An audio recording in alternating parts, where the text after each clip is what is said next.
Bill, I'm going to compare your putting stroke to Tiger Woods, who's considered one of the best putters of all time. And on the left is your putting stroke before we began. Your setup looks good. Your stance is a little bit wider than Tiger, but I don't see a major issue there. It looks like your eyes are right over the golf ball, which is good. Your elbows are tucked in. I like that. That puts your hands right under your shoulders. Let's take a look at Tiger's putting stroke. And as he takes it back, his backswing is about here, and his follow through is about here. So his follow through is a little bit longer than his backswing. That allows him to have a smooth acceleration through the ball. I want to talk about another part of this movement of the club. I'm going to draw a line down the shaft from the butt end of the handle to the end of the club. Let's take him back to here. He swung the butt end of the handle all the way to here. Then as he comes through, butt end of the handle all the way to there. So he's not just swinging the putter head and keeping the butt end of the handle fixed in the center of his body. He's swinging the entire club, handle and putter head.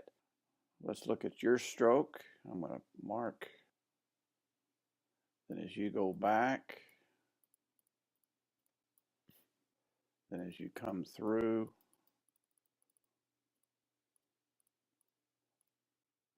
there's yours. So you have a tendency to just pivot the putter head around your belly button in a sense, which creates a very wristy stroke. What we have learned in watching the pros on tour putt is that none of them really use their wrist as much as you're using them. They try to have quiet hands and swing the entire putter through. Also, the length of your and shape of your stroke. This is the end of your backswing, and this is the end of your follow through. And so you have a long backswing and a shorter follow through. Tiger has a shorter backswing than his follow through. One of the things that you do in order to control or try to control how hard you hit the putt is you have to decelerate your putt from this backswing position. You've taken it so far back that if you were to actually have a smooth acceleration through the ball with that long backswing, you would hit the ball way too far. And so the only way you can protect yourself from not hitting it too far is you actually have to start slowing your putter head down as you approach the ball, and that's going to cause some inconsistencies. The other thing I want to point out is that when Tiger finishes his stroke, his eyes are still looking straight down. He's not turning his head until his putter comes to a complete stop. And then when he does turn, he holds his posture and he holds his putter position while he looks. But he will putt through the ball without turning the head. He'll putt through the ball, hold the finish, and then look. Putt through without turning the head. He won't follow the ball with his eyes as soon as he hits the ball. He will wait till he completes his stroke before he looks at the ball. And you start turning your head immediately as you hit the putt while your putter's still in motion. And so those were the things I wanted to work on to make your putting stroke a little bit more refined and more mechanically solid and fundamentally sound, so that you will start becoming a better putter, have more control of your speed.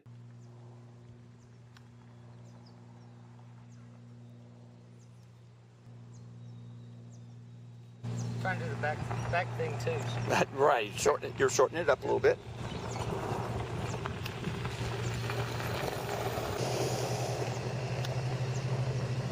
Bill, on the left is your putting stroke before we worked on putting the ball and keeping your head still through the stroke. Let's look at the original stroke.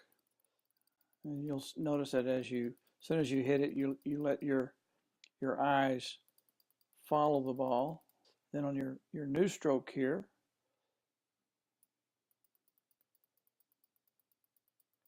keeping that head down, keeping still looking down.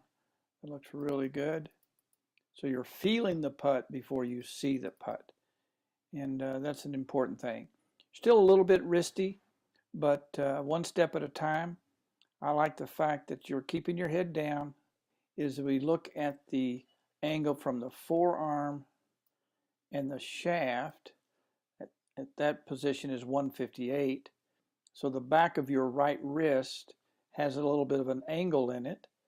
And then as you finish the stroke, you lose that angle, and basically you have kind of a straight line with no angle at all from the forearm and the shaft. So you kind of move the right wrist through, losing its angle, and of course the left wrist would counter by increasing the back of it. So as you cup the back of your left hand, you straighten the wrist on the right hand. Bill, I really like the changes you made in that one session, and that's going to help you become a better putter. Down the road, we can work again, maybe on getting a little less wrist in the shot.